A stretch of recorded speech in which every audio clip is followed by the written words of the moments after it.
Good morning, good afternoon, or good evening, my fine friends. Welcome to episode 14 of the 7th season of the Tom Petty Project podcast. I'm your host, Kevin Brown. This is the weekly podcast that digs into the entire Tom Petty catalogue song by song, album by album, and includes conversations with musicians, fans, and people connected with Tom along the way. A few social media shout outs. So, talking about the last song we covered, How Many More Days, Bob Reedy on Facebook said it was in reference to me sort of commenting that it reminds me of a Springsteen track. He says, "Oh, it certainly does. All round it does. The lyrics do, and Tom sang it like Bruce. Ben Mont's piano playing sounds like Roy Bittan's here. They're two of the best, of course." Over on Instagram, at MikeMQT1979 says, "I always got a Bob Seger vibe from that track. It's the piano for me. Great tune." And I hadn't thought about the Seeger vibe, but I can definitely hear that too now that Mike's brought that up. And this does make me think about the way that Ben Mont played that part. It's definitely different to the usual way he plays, and so you're going to notice shades of other players because of that, I think. I also wanted to give a quick but huge shout out to my pal Corey Morissette. Corey was one of my season 5 guests and has become a good friend over the last, I don't know, sort of 12 months or so. He's also one of the best and hardest working indie podcasters in the business, seriously. His passion for talking about music combined with his seriously impressive ability to host a show, keep everyone on task without being overbearing, it's just a joy to behold and to learn from. I do bits and pieces of fun artwork for his show and the podcast Will Rock, which digs into the catalogue of Van Halen. And about a week and a bit ago, he contacted me to ask if I could pick up some items that he'd won in an online auction in Saskatoon, where I live. He's about 5.5 hours south of here, so he couldn't really get easily to pick them up, and they don't mail them out. So the things he asked me to pick up were photos of Van Halen autographed by Eddie. He then tells me that to say thank you for me providing bits of artwork for his podcast, that he's picked up a signed 8x10 of Tom Petty. This speaks volumes about the character of Corey. I've never once asked for any sort of special thanks or consideration for doing that. It's just a bit of fun, and I really enjoy it, and it's such a great little community to be part of that it's not a big deal really. But he felt it necessary to say thanks in a way that he knew I'd truly appreciate.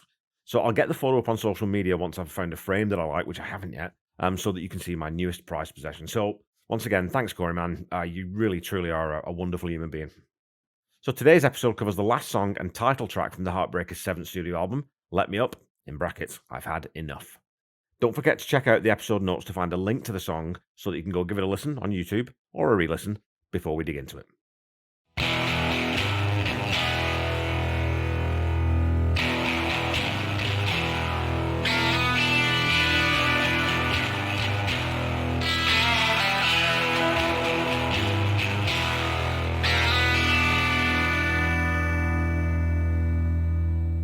In conversations with Tom Petty, Tom tells Paul Zollo nothing at all about this song. The fact that Tom doesn't delve into this song with Paul seems telling to me. His only remark is when Paul asks him where the title of the song, and hence therefore the album, comes from. And Tom answers, Stan. I don't remember how, but it was his line. I wrote a song with it. In Warren Zane's biography, Petty, he notes that Tom still says that the title is the best part about that record, if only because it's fitting. You get the immediate sense that this is another of the live studio jams that was worked into a full song, but the track is actually the 5th Petty Campbell co-write, so it's more likely that Mike brought this one into the studio in some sort of shape, and then the band worked it out. The song starts with a decades-old, tried-and-tested rock and roll guitar riff that, again, is dripping with Rolling Stones grease, crossed with the sort of Bob Dylan looseness. And obviously, this being recorded in a break on that Bob Dylan tour, that's going to come through, I think. And the riff, almost certainly played by Tom, is quickly joined by Mike Campbell's very simple lead part. A couple of light cowbell hits, you don't hear a lot of cowbell in the Heartbreakers catalogue, do you? Signal the introduction of the drums, and the piano also comes in at this point. It's a slightly flat intro, which is something quite rare in the Heartbreakers catalogue. And Stan's keeping fairly straight time on the drums during this one, but does throw in a couple of good sort of syncopated offbeats toward the end of the first verse. And that verse is augmented by the honky-tonk piano that Ben Mont's playing, but again, it's quite subdued, and I find it mixed a little bit awkwardly. Howie Epstein's bass only comes in at the start of the first verse, and I've talked a fair bit about the bass mix on this album generally, and this song might be one of the best examples of where the bass it's basically lost in the low frequencies. You can barely distinguish the individual notes that Howie's playing, but if you listen to it closely enough, you can hear that it's actually a pretty cool bass part. You just can't hear it properly. The first verse sits entirely on the root D flat chord. This is to give that big major key change to E more weight when we hit the chorus, but through the verse and chorus, this is basically a 2-chord song. During the first line of the chorus, Stan Lynch's pattern changes to lead with a 4 on the floor on the snare and kick, before breaking back into his previous kick snare pattern on the I've had enough line. Through this chorus, Tom is really stretching his vocal to make the lyrics almost sound like light me up, I've had enough, rather than let me up. And he doesn't actually finish that last syllable in enough either, rather letting it just decay and fall off. We also hear some organ during the chorus, but again, it's mixed so low that it just doesn't really stand out. And it's just, it's there, but you can't really hear it. Coming out of the chorus and back into the next verse, we do get a very tasty little Stan Lynch descending tom fill, climaxing on the snare. And from here, we get another verse-chorus pair that's basically a carbon copy of the first, and this is going to end up being a bit of a criticism of this song. On previous albums, you become so used to small things being incorporated gradually, or moved around an octave, or played slightly differently to give verses a little movement. But this song doesn't really have much going on in terms of dynamics, or chord inversions, or anything really. And even coming out of that second chorus into the bridge, Stan and Howie are keeping the same verse structure in that rhythm section ticking along, so it doesn't feel much different. It's a fun key change again, and Mike does some nice work in the center channel with some very subtle slide guitar, but overall it's a fairly muted bridge section. Coming out of the bridge, we head directly back into the third verse-chorus pair, and the song starts to feel a little relentless. Now, in its defense, this is a reasonable decision if you contextualize what the title would imply. Let me up, I've had enough. It suggests a prolonged period of stress or negative emotion or pressure that is becoming too much for the antagonist in this song. The song then goes to the bridge section again, and we get another Stan Lynch fill leading us into the solo. And I'd say that the solo section in this song is by far the most interesting part. It's backed by the same rhythm section pattern, but the tone Mike is employing, I don't think I can remember ever hearing before, and I'm struggling to think forward to a time when he would use it again. It's quite a bass, sort of heavy tone, and he plays the entire solo lower down on the fretboard. It also uses progressions and chording that sound less like a Mike Campbell solo than maybe any other to this point.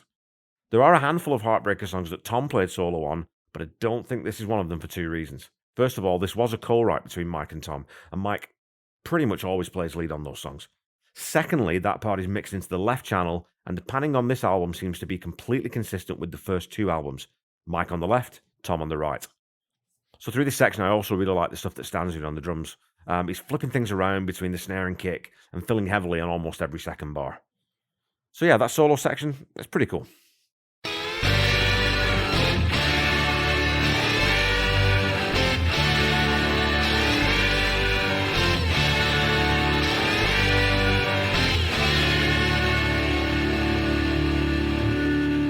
Okay, people, it's time for some petty trivia. Your question from last week was this. So we stuck with the Wilburys theme, and I asked you, which legendary blues musician appeared on the Wilburys Volume 3 album? Was it A, Eric Clapton, B, Billy Gibbons, C, Peter Green, the Fleetwood Mac fame, of course, or D, Gary Moore? The answer is Ken Wilbury himself, the brilliant and much missed Gary Moore. From Belfast, Northern Ireland, Moore was part of the group Skid Row. No, not that one. Actually, that one they had to buy the band from the original Skid Row to avoid all sorts of issues. But anyway, Gary Moore would go on to perform with Thin Lizzy, very famously, including co-writing the sensational Still in Love with You. After this brief stint with Phil Lynnett's sadly underregarded hard rock band, Moore would then concentrate much more on his solo career, the commercial highlight of which was the superb Parisian Walkways, which if you've never heard, please do check it out. And you know what, I'll actually put a link to that in the episode notes. And it also featured his old bandmate Lynette on vocals. This single peaked at number 5 in the Irish charts and number 8 on the UK chart. I don't know if it had any traction in North America. So again, I'll put that in the episode notes. Do check it out. It really is fantastic. Your question for this week is this. What Billboard album chart position did Let Me Up, I've Had Enough peak at? Was it A, 20, B, 17, C, 11, or D, 34?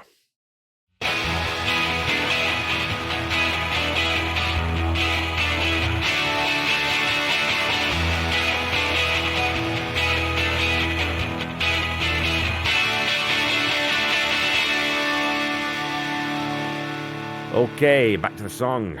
Coming out of the solo, we go back into the chorus, but yet again, there's absolutely no difference between this chorus and the first, other than the organ being slightly higher and Mike Campbell adding in just sort of a couple of lead licks here and there. These are slight embellishments though, and by the time the song heads into the fade out, you can't help but be left wanting a little bit more from Heartbreakers track. So the song was never played live, and really, you have two Stonesy blues rock tracks on this record, actually on this side of this record. The track we're talking about today, obviously, and then Think About Me. The latter, to me, is superior in every way. It's better mixed, it's way catchier, it moves more, it definitely swings more, and basically, it renders Let Me Up I've Had Enough a little redundant to me. It's another rare example of a genuine filler track on a Heartbreakers record, and one where the title is most definitely the best thing about it, as Tom noted. If we also compare the production and mixing between the opening and closing tracks on side 2 of this record, it's hard to believe they were even mixed by the same person as part of the same sessions. I'll definitely get into this with John Paulson on the album wrap episode, but I did do a little digging and realised that the mixing of this record was discussed in Warren Zane's biography. During this time, Tom had moved out of the family home, and the first thoughts of ending his marriage to Jane had surfaced and were starting to really solidify into an actual direction. However, a call that Anna Kim, his daughter, had broken her arm brought him back. This did mean, however, that unlike his attention to detail during the mixing and final arranging phase of this record, Tom was basically checked out of the process. He tells Warren Zanes that this record was different to previous ones because, with that album, I kind of stepped out to the back alley for a smoke and didn't come back, just as we were finishing the record. I was ready to hand it off. I talked to Iovine, and he felt Mike Shipley could take what we'd done and turn it into a record. It was the first time, the only time, I handed a Heartbreakers record over to someone else to bring it home. I shouldn't have. And he finishes by saying, you just don't give it over to someone who wasn't there when it went down. So who knows? Maybe this song and a few others on this record would have been better, just simply if they'd been better mixed. And a good producer has input from the beginning to the end of a record, and Tom being missing from that crucial final stage of mixing and mastering undoubtedly had a negative impact on the record overall. And I think that all the production issues I've either alluded to or identified outright are really highlighted in this song. How his bass is barely audible at times, and you get this really stodgy, muddy quality to that low end. And the bass line itself, like Stan's drum pattern, is pretty sweet. You just can't hear it. I said this before, but it bugs me. The drums don't sound great. Again, they sound a little flat, and the keyboards and piano are so inconsistently brought in and out that it gets a little bit distracting. The lyrics in this track are fairly sparse, but there are some Tom Petty pearls in there too. The first verse wonderfully describes the grind of the music industry. Work 20 years and they'll take care of you. They'll buy you a diamond, they'll send you on a cruise. Give it all your money, give it all your time, then you wake up one morning and wonder why. So a nice little bite back at the industry, of course, there. And then in the second verse, that wonderfully pithy line, like a dog won't bark, like a bird won't fly. On to Tom's vocals. I just don't love this one. It's one of the very, very few, maybe only 2 or 3 maybe, where I don't love the way Tom sings it. The chorus veers from sneering to almost whining. And again, there just isn't enough variety in the way he delivers verse, chorus, bridge to make me sit up and take a lot of notice. Overall, I think there's possibly a song in here that I could enjoy, but this definitely isn't it.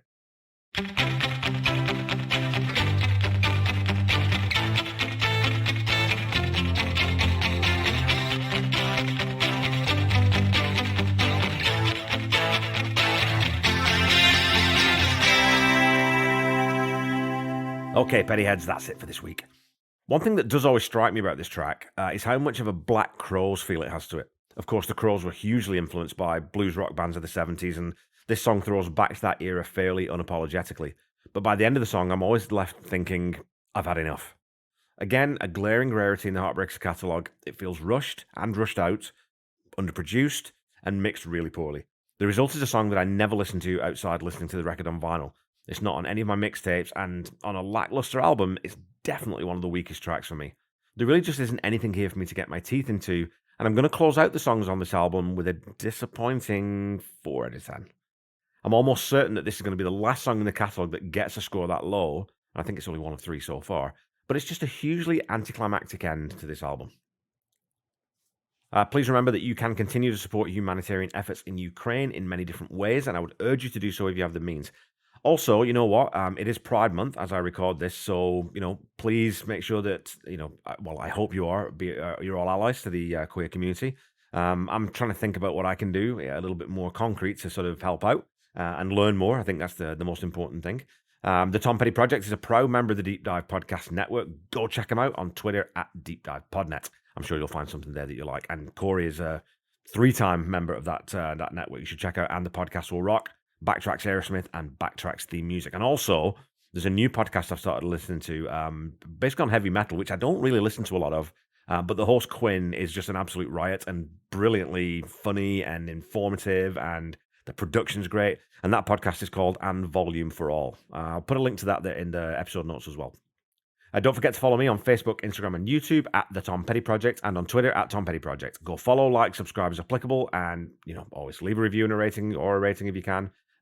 Keep talking to me on social media. If I don't get back to you quickly, if I don't always get back to you, I apologize for that. But I'm starting up another podcast, so I've got a bunch of podcasts on the go, and also family and things. So I try my best, but I'll be a bit late sometimes. So. The Tom Petty Project is not affiliated with the Tom Petty Estate in any way, and when you're looking for Tom's music, please visit the official YouTube channel or any of the official streaming platforms like Apple Music or Spotify or, I don't know, wherever else you get your music. If you're looking for merchandise, go to tompetty.com for all the official gear. Don't buy crap from people who are just leeching off Tom's legacy and estate. You can also go look at my store.